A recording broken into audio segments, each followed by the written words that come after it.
You feel tightness in your chest, shortness of breath, or pain in your left arm. Your mind immediately pays more attention to that master organ, pumping all day and night.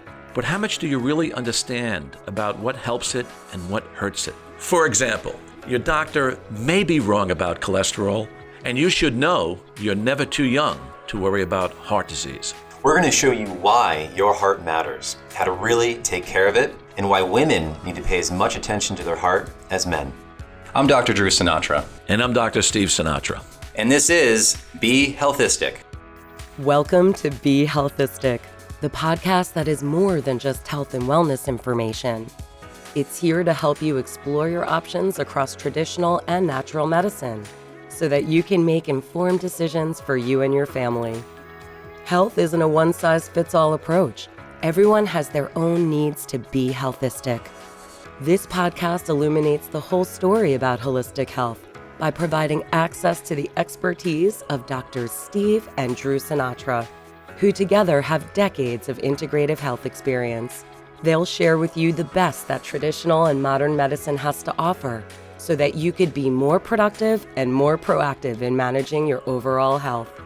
Be HEALTHistic is powered by our friends at Healthy Directions. Now, let's join our hosts. Hi, folks. Before we launch into our discussion today, I wanted to encourage you to be a proactive member of our Be HEALTHistic community. If you like what you hear today and you want to listen to future conversations on all things integrative and holistic health, subscribe to our podcast on Apple Podcasts or wherever you download your favorite podcasts. Also, check out and subscribe to our YouTube channel, which will feature video versions of our episodes, plus video extras you won't want to miss. And finally, we have more with me, Dr. Drew Sinatra, my dad, Dr. Steven Sinatra, and other Healthy Directions experts, as well as a robust library of health and wellness content over on the Healthy Directions site. So visit healthydirections.com to explore our database of well-researched content and information. And of course, you can always follow us on our social media channels. Well, today's podcast is the heart of the matter, okay? You're a cardiologist, you're a heart specialist. This is your wheelhouse, Dad. I think as a culture, we think of heart disease as an older man's disease, but is that really true? Well, it was true when I was in medical school. About 50 years ago. Drew, it's amazing. I was a senior in medical school, and I rotated through the coronary care unit, and there wasn't one woman in the coronary care unit with a heart attack. We call it a myocardial infarction. So when I graduated medical school, I truly believed that women didn't get heart disease. I honestly believed it because I never saw it, as a medical student. And then I had a baptism by fire. Over the years, I did an internship, a medical residency. I did 2 years of cardiovascular fellowship. And then in the mid-90s, about 20 years after medical school, I was chief of cardiology at my institution. And all of a sudden, the coronary care units were being filled with women. And I'm saying to myself, oh my gosh, this is a paradigm shift in this whole illness. And that's why I wrote the book Heart Sense for Women back in the year 2000, because the graphs actually crossed on heart disease. In the mid-90s, more women were dying of heart disease than men.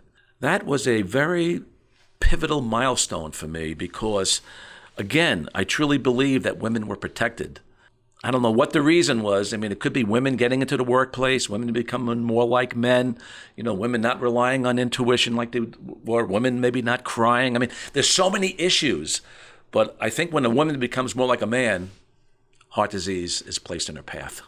Wow, that's incredible.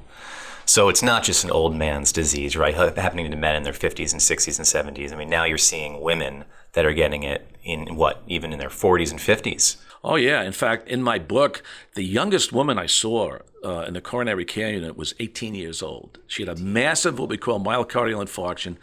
Thank God I admitted her that day, despite the fact that I was criticized by, the head nurse, other doctors. I just finished my fellowship. But, Drew, the most important thing about the diagnosis of heart disease is the story. In other words, what is the presenting symptoms? And this young woman had such classic symptoms, and her EKG was sort of subtle. It wasn't totally normal. It had what we call some high ST takeoffs. And my intuitive sense was she was on birth control pills. And back then, when I was a young doctor, birth control pills would sort of thicken the blood. And I just relied on my clinical acumen at the time, and I admitted her. And thank God I did, because in the middle of the night, my associate, Dr. Arthur Landry, had to put an emergency pacemaker in her because she went into the complete heart block. And she had an extensive, what we call a myocardial infarction with a lot of heart damage. And if she wasn't admitted to the hospital, she would have passed. So that was a wake-up call to me at a very early age. And I was only in my early 30s. I mean, I just received my boards in cardiology. I became an attending physician in cardiology. And heart disease can occur in anyone, young, old, women, or man. And, we all associate heart disease with cholesterol. Okay, that's sort of the big thing, right? In the medical literature right now, and what doctors are prescribing to patients are statins, which are cholesterol-lowering drugs. Really, what's the whole story on cholesterol? Let's dig into that. Cholesterol plays a very small part in the overall picture of cardiovascular disease. The problem is that the conventional medical establishment sort of creates the scenario that this is the main problem with cardiovascular disease, and you must kill cholesterol or lower cholesterol or eliminate it. And in my opinion, as a heart specialist, nothing is farther from the truth. But there are certain patient populations of age, sex. I think you've always spoken about men who have had a coronary event or they've had a stroke or something like that. They would benefit from taking a statin and lowering cholesterol. So there is some people that would benefit. Yes, and the reason why I developed experience or more expertise on this, one of the major medical journals about 20 years ago asked me to write an editorial about using statin drugs in the treatment of heart disease. Drew, it's amazing. When you're asked to write an editorial, by a journal, you really got to research the subject. So I went back and I looked at all the clinical studies done on cholesterol. And there was one study that really caught my imagination. It was called the West of Scotland study. And basically, these Scots who were on statin drugs, they were high-risk men. They were like 2-pack-a-day smokers. When you're a cigarette smoker and you have, other cardiovascular risk factors, I mean, treating these patients with cholesterol-lowering drugs, I thought, high-risk men, it's not a bad idea. And here's what happened. The high-risk men treated with statin drugs did better than their counterparts who weren't treated. But when they analyzed all the data and they looked at all the risk, what they found is this, and it blew me away. Statin drugs have an affinity of changing the shape of red blood cells as they go through the spleen. We call that rheology, basically.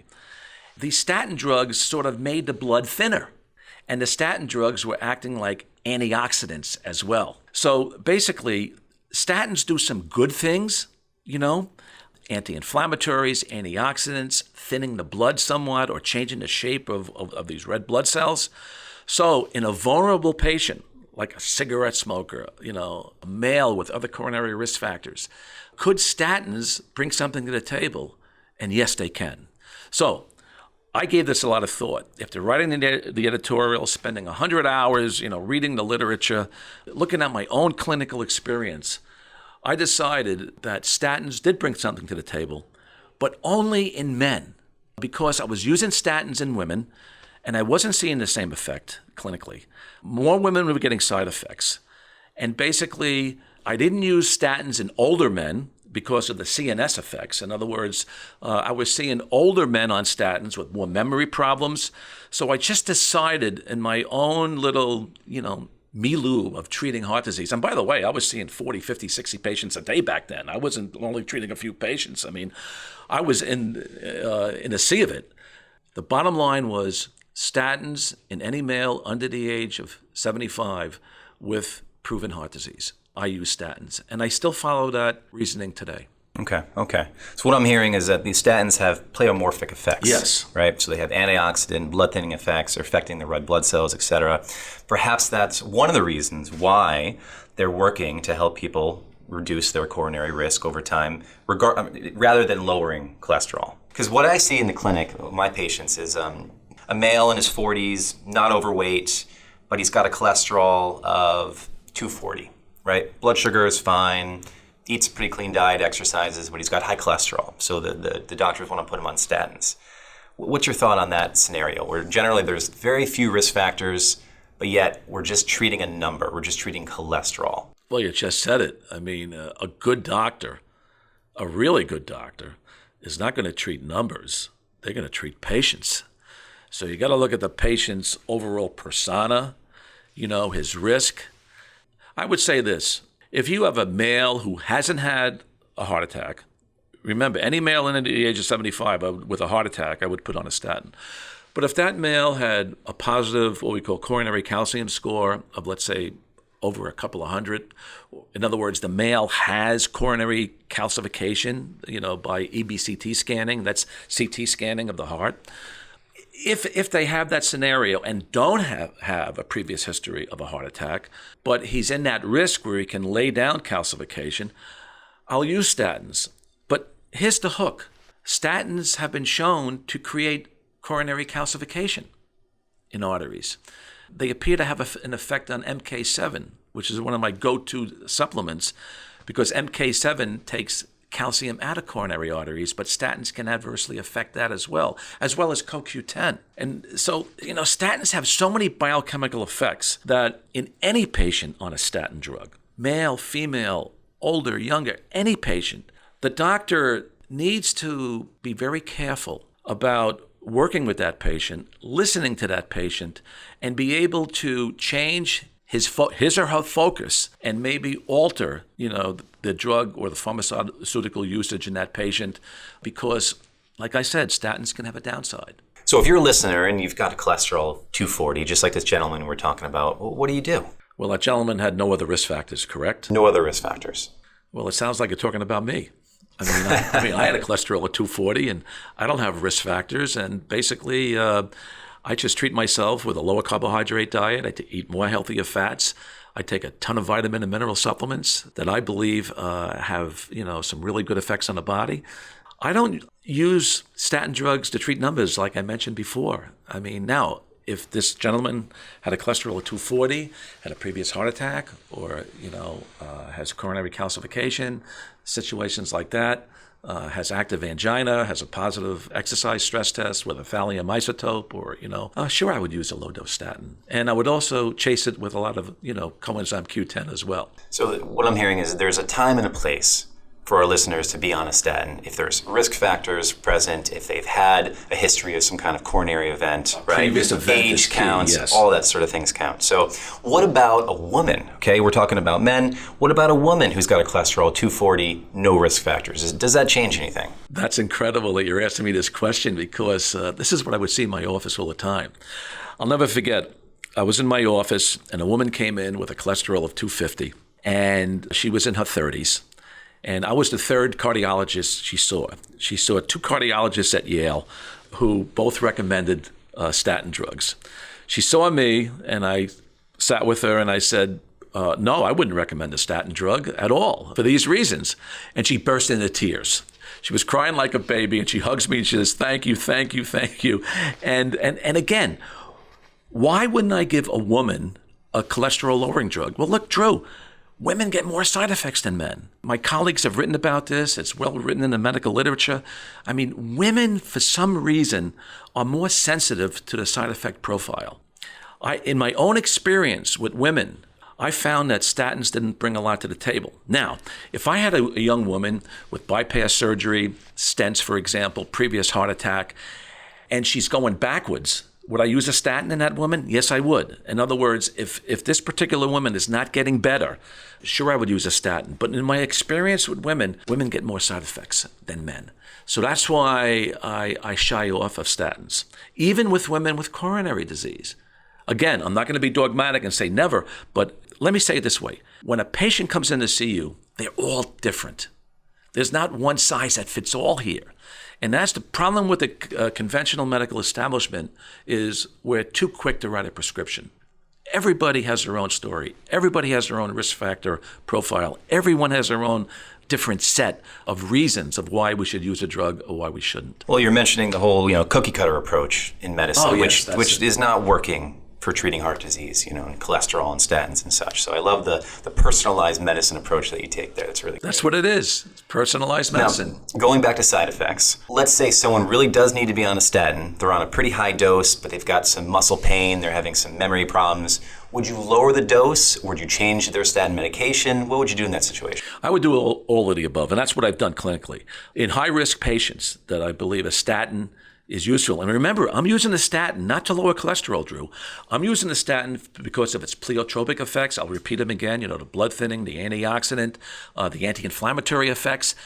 That's why I like a statin. But in men, if they have problems, will I lower the dose? Absolutely. Will I give coenzyme Q10? Absolutely. In other words, in men who have proven heart disease, who have side effects, the combination of raising coenzyme Q10 and lowering the statin has been helpful in a lot of my patients, and I will continue to use a statin. Sometimes I had to switch from a fat-soluble statin to a water-soluble statin. So it's juggling the statin to fit the patient, and what we want is a patient without any side effect profile. And we want the drug to be working at the same time. That's good medicine. If anyone listening to this is on a statin medication, cholesterol-lowering medication, is there anything else that they can be doing for themselves to lessen the effects or the side effects of a statin? Gee, this feels like I'm in my office having a conversation with a patient. Sure you can. I mean, I've heard this from many of my patients. Patients come in taking statins. Some of them have fatigue. Some of it's like a dreadful fatigue as well. Muscle aches and pains they can have, which are common. There are worse side effects, certainly liver side effects. But what patients come in with is anything, like males have had some sexual difficulty on statins, for example. When patients come in with these side effects, my go-to nutritional supplement is coenzyme Q10. Because remember this, Drew, statins are tremendous cholesterol killers. But remember that the CoQ10 pathway lies in that cholesterol pathway. So when you're knocking cholesterol down, you're knocking down the endogenous production of CoQ10 in the body. So what I've done with my patients is that I would administer a minimum of 100, sometimes I have to go to 200 milligrams of CoQ10, and I would use a high-quality ubiquinone. There's a lot of controversy out there whether ubiquinol is better than ubiquinone. I mean, I can tell you this from my experience of using CoQ10 for almost 4 decades. A good high-quality ubiquinone is as good as any ubiquinol out there. The only difference is the patient doesn't pay a lot more for their supplement because ubiquinol is patent. It's trademarked situation. I just don't think it's necessary to spend extra dollars on a supplement because Drew, one of the things I'm really sensitive about is I have patients that come in, they're on pharmaceutical drugs, they're taking supplements. We have to be very mindful of their budget. That's very, very important. So a doctor needs to always think about, what these patients have to do, economically and financially to, support a better health profile. Yeah, that's a great point about the cost effectiveness and making sure that our patients are not, putting so much money into something they don't necessarily need to be doing. What other nutrient deficiencies are there with statins? Anything else, or is really CoQ10 really the main one that our listeners should be aware of? Yeah, CoQ10. I mean, I like patients on MK7 again. I mean, I think MK7 is vital. I mean, I met the original researchers on MK7 years ago. I just feel this is one supplement that I personally take every day. I mean, who needs coronary calcification? I mean, nobody needs it.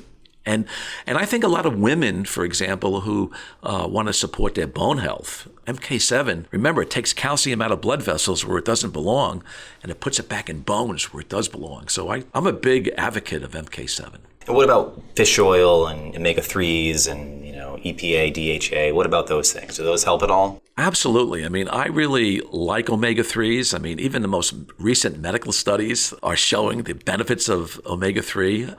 And remember, omega-3s not only lower inflammation, but they do have a blood thinning quality as well. And I'll tell you, the sine qua non of coronary artery disease in this day and age of our computerized modern society is ketchup-like blood, red ketchup-like blood. And I've talked about this many times, but basically when you use some of these supplements in combination with pharmaceutical drugs, what you're really doing is you're improving the blood profile and you're making the blood more slippery and thinner. And it's always been my belief that the more we make the blood freely flowing through blood vessels, the better our health is. Well, talking about drugs that thin the blood, right? You're talking about ketchup consistency blood here. What about aspirin? A lot of our viewers are probably taking a baby aspirin to prevent a coronary event. What is your thought on primary prevention and also secondary prevention? Meaning someone has had a coronary event, let's say a heart attack or a stroke, and they're taking aspirin. Well, for secondary prevention, I like it. So in any patient with a bypass, a stent, an angioplasty, previous heart attack, I do like a low-dose baby aspirin a day. Now, primary prevention is another story. Remember this, Drew. About 19,000 people a year can die of GI bleeding from aspirin. I mean, aspirin can have a horrific effect in a susceptible individual and cause bleeding in the abdomen. So when it comes to primary prevention, I don't agree with the use of aspirin. And recently, the conventional medical establishment has come to a similar opinion.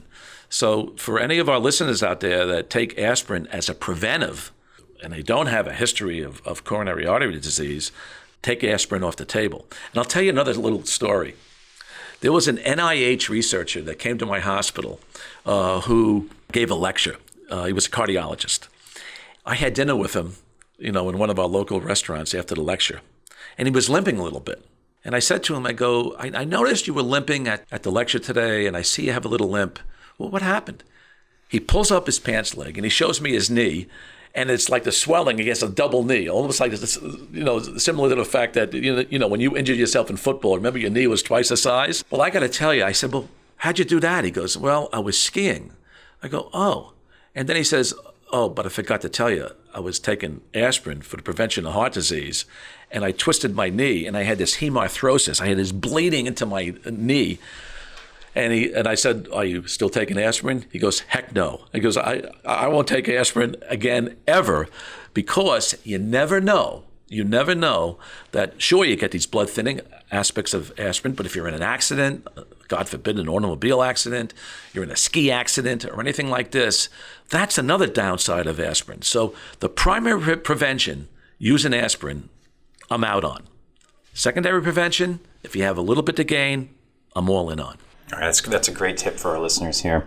Now, we talked about the thick blood, right? Now, how do we know if we have thick blood? I mean, in my practice, I'll typically run something like a homocysteine, a fibrinogen, an Lp(a), an Lp(PLA2), maybe an MPO if we have access to it, CRP, ESR, right? Those are pretty good biomarkers, would you say, for looking at the consistency of the blood, the thickness? Well, these biomarkers don't actually measure the thickness of the blood. They measure the inflammatory potential of the blood, which then drives the blood into this red ketchup state. Now, there are specific tests. We call it blood rheology. In fact, Dr.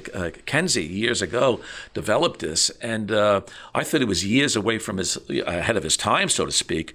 However, the conventional medical establishment has really not adopted it. What blood tests should our listeners be asking their doctor about? The easiest thing to do is to get a cholesterol fractionization. In other words, look at the cholesterol, look at the HDL, and remember there's dysfunctional forms of HDL now, and looking at the LDL, and because, some of the numbers are important. But more importantly, I like other risk factors like Lp(a), homocysteine, fibrinogen, to mention a few. And I think Lp(a), Drew, is a real cholesterol story. This is a situation that can be inherited. Years ago, it was written up as a very, very severe coronary risk factor. When I was practicing cardiology on a day-to-day basis, I tested Lp(a) in all my patients. And I was amazed that this was indeed a significant risk factor. And this is what it is, Drew. Lp(a) is a very small cholesterol particle. It has a disulfide bridge. It is enormously blood clotting, and it has a very significant inflammatory component to it. So it causes thickening of the blood, inflammation of the blood, and this is one risk factor that I like to target. And the problem is that cholesterol-lowering drugs like statins can actually raise it. Now, there are no really decent pharmaceutical drugs that lower Lp(a). Now, what lowers it? Well, statins don't lower it. They can raise it. Niacin can have an effect on Lp(a). Lumbrokinase, nanokinase, they can offset the ill effects of Lp(a). CoQ10. There's an article in about CoQ10 showing that it lowered Lp(a). And I'll tell you, when I read this article in the medical literature, it was only a couple of years ago, I think it was 2017 or 18, where coenzyme Q10, which is my go-to nutrient for any cardiovascular situation, as well as a preventive, when I saw that it impacted Lp(a), a major risk factor in young and old people for coronary disease, I felt an incredible joy in my body. You know as well as I do that when it comes to coenzyme Q10, I'm all in. I mean, this is one, I call it a miracle nutrient. And this is one nutrient that I have not only enormous clinical experience with, but I've written about it in multiple papers in the peer-reviewed medical literature. So I think over the next decade, CoQ10 is going to be used more and more in cardiovascular situations, particularly by cardiologists, family practitioners, and internists as well. All right.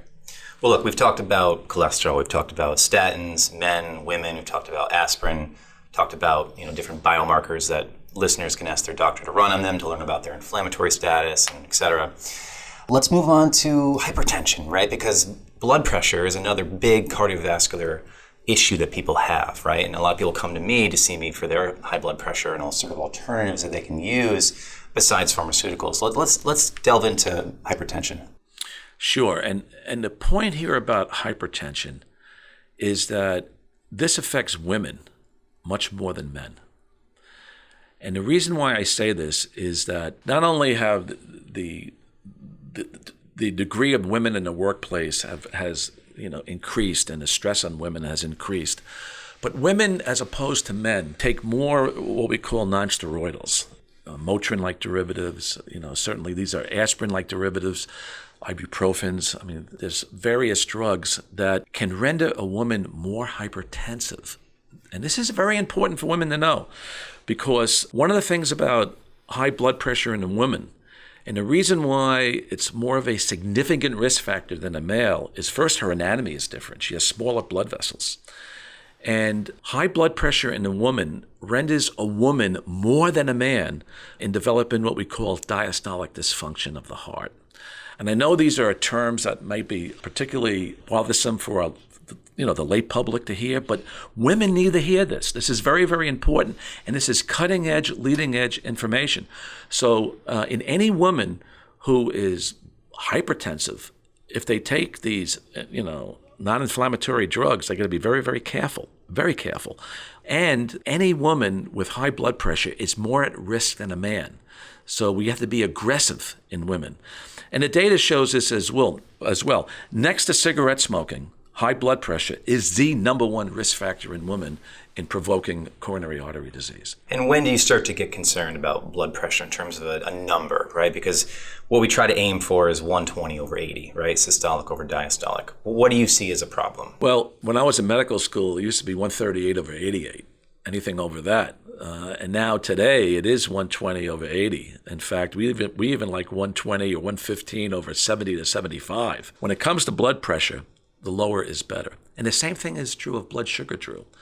We used to think a blood sugar of 100 was normal.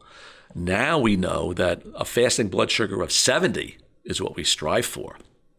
So this whole risk factor profile, when we do look at numbers, whether it's homocysteine, whether it's Lp(a), whether it's fibrinogen, we want lower numbers. Everyday blood sugar is equally as important. The lower the blood sugar, this is important. And I should say this, 100 million diabetics in the USA, and there are tests out there to test for insulin resistance.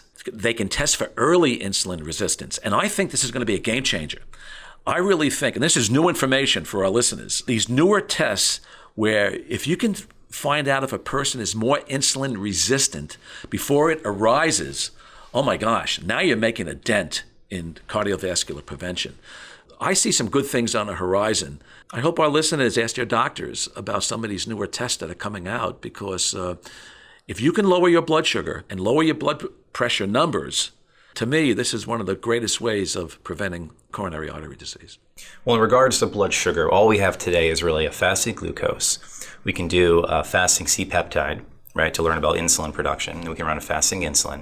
And then we have hemoglobin A1C. Right. Other than that, That's all we have for information. So I can't wait for these insulin resistance tests to come. Oh yeah, these newer tests are coming out. This is a joy of medicine, is when you can learn about prevention. Remember, prevention is easier than cure. So wouldn't this be great that if you had I have a positive family history of diabetes. I mean, my grandmother and my mother were both diabetic. That's why I always try to keep my weight down. I continuously check my hemoglobin A1C at least once a year. But if you can render a person who is susceptible to insulin resistance or diabetes for that matter, and you can reverse that early on, oh my gosh. Remember, inflammation is a key ingredient in ill health, whether it's Alzheimer's disease or heart disease. And insulin is the number one provoking inflammatory hormone.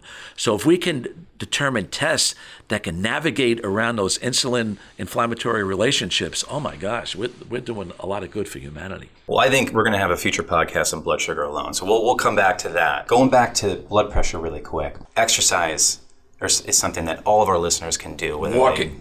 Simple as that. Just do that, right? In the neighborhood, get out in nature. Diet's an important piece too. When we talked about inflammation and sugar and different foods that people may be eating, they may be creating more inflammation in the body. Getting rid of those foods and really cleaning up the diet can really help. What else can people do to help lower their blood pressure? Well, there was an article that was just published, and I was part of that study in the Journal of Alternative and Complementary Medicine about grounding. It was a small pilot study, and all 12 patients who were on multiple hypertensive drugs, all 12 patients were able to reduce their drugs by 1 or 2, and everybody had a significant reduction in both systolic and diastolic blood pressure by simply sleeping grounded at night. So, this whole aspect of grounding and thinning the blood and reducing blood pressure and improving the autonomic nervous system. In other words, if you have an overcharged sympathetic nervous system, this creates higher blood pressure numbers. So when you balance out the autonomic nervous system, through, connecting with Mother Earth energy, again, you're bringing these health benefits, literally to the person. Now, what about anything else? I mean, in my practice, I like to recommend something like magnesium, right? Magnesium can have a little bit of a blood pressure lowering effect. I am so glad you mentioned magnesium, because I think magnesium is the unsung hero. I mean, it's part of my awesome foursome. I like, ribose, carnitine, coenzyme Q10 and magnesium because of what they do to the heart. They support the production of ATP. They drive the energy of the heart in a preferential direction. And I think there's one thing that you and I disagree on, what I want to talk about here, and that's raufia.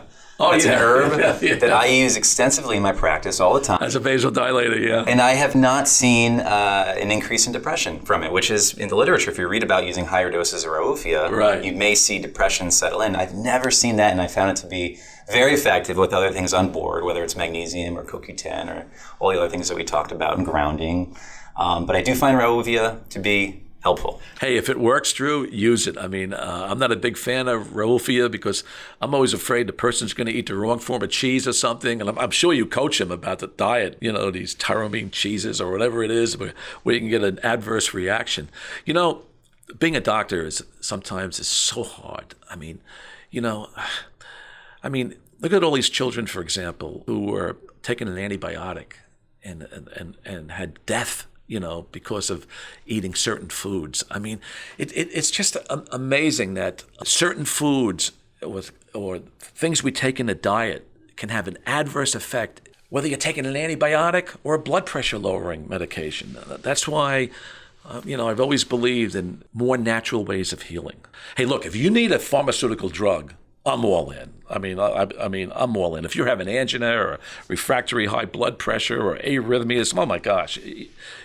But if we're treating situations with pain or discomfort or moderate blood pressure or mild hyperglycemia, I like more natural ways of treating these patients. Well, I'm so happy you brought that up about, the importance of using a pharmaceutical when needed, because in my practice, if a patient comes in and it's 180 over 100, it could be due to stress, right? You got to take that into consideration. You got to do multiple draws. You can make sure you're doing it at the right elevation of the left arm, et cetera, sitting, right? All these factors need to go into taking a correct blood pressure.